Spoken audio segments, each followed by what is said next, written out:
երեկ Հայաստանում էր Ադրբեջանի փոխվարչապետ Շահին Մուստաֆայևը,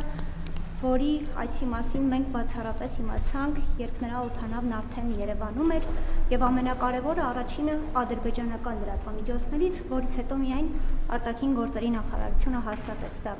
Ինչու են նման այցերը հանրությունից մինչև վերջին պահը գաղտնի պահում։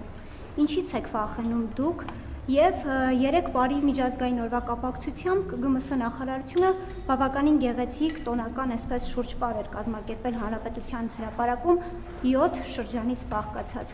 Արդյոք սրանով ուզում էիք Ադրբեջանի փոխվարչապետին ավելի լավ ընդունելության արժանացնել։ Շնորհակալություն։ Նախ եթե կոնֆիդենցիալության ինչ որ կանոններ պահվում են հայտնի նկատառումներով, այդ թվում անվտանգության, որովհետև կարծում եմ, երբ որ մեր փոխվարչապետն է այցելել Ադրբեջան, նույն կանոնները պահվել են այնտեղ, իսկ լրատվական արտահոսքերը երբեք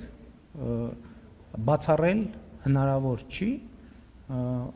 Ադրբեջանում չի եղել այդ արտահոսք, Ադրբեջանի պարագայում չի եղել այդ արտահոսքը, Հայաստանի պարագայում եղել է, որովհետև կազմակերպվում է միջոցառում, այդ թվում մամուլի հաղորդագրություններ թողարկելու ժամերն են, պայմանավորվածություններ են ձեռք բերվում եւ այլն եւ այդպես շարունակ, եւ ձեր արտահայտությունը թե մենք գաղտնի ենք պահում հանրությունից, բացարձակապես տեղին չի։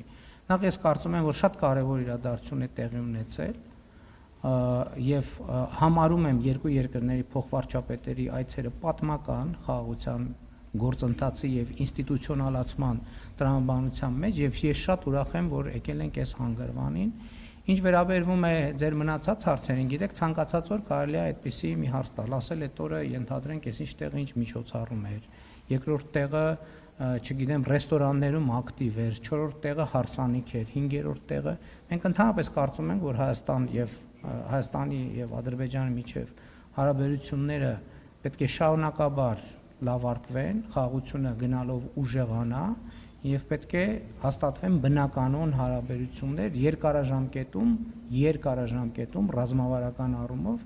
բարի դրացիական հարաբերություններ։ Այդ մնացած ձեր ասած բաները համարում եմ ընդամենը թեմայից շեղելու փորձեր, որ բացարձակապես կապ չունի իրականության հետ։ Դուք երբեմն մեր հարգելի լրագրողները մտքերի այնպիսի ընթացք են ունենում,